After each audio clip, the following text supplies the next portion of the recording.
Turimiz davom etadi. Buxoro shahridagi Universal sport majmuasida viloyat tibbiyot xodimlari o'rtasida Spartakiada sport musobaqalari bo'lib o'tdi. 4 yo'nalishda tashkil etilgan bellashuvlar va ularda qayd etilgan natijalar haqida muxbirimiz batafsil xabar qiladi.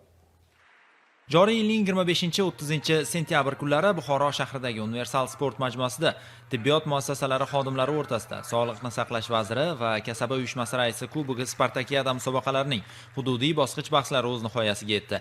Bellashuvlarda viloyatning barcha tuman va shaharlarda kasbiy faoliyat olib borayotgan shifokorlar g'olibligi uchun yakkalik va jamoaviy yo'nalishlarda kurash olib bordilar.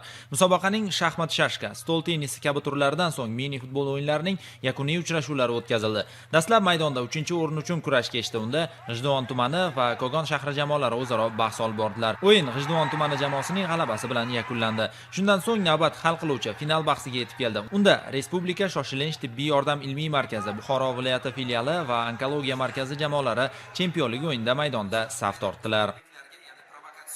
Mana bugun Buxoro viloyati sog'liqni saqlash boshqarmasi hamda kasaba uyushmalari bilan birgalikda tibbiyot xodimlari orasida sport musobaqalari tashkil etilgan. Shaxmat, shashka, stol tennisi, ana bugun futbol ham ayollar ham erkaklar. Bundan bizlar juda ham xursand, nima uchunki doimo ish bilan band bo'lib, mana shunaqa musobaqalar orqali bir o'ynab, sog'lig'imizga ham e'tibor qilishga imkon bo'libdi. Jamoamiz onkologiya markazi jamoasi ana bugun finalga yo'l oldik. O'yinning birinchi bo'limi teng kurashlar ostida kechgan bo'lsa-da, ikkinchi taymda onkologiya markazi jamoasi ustunlikni qo'lga kiritib, ishonchli hisobda g'alabaga erishdi va Spartakiada musobaqasining respublika bosqichiga yo'llanmani qo'lga kiritdi.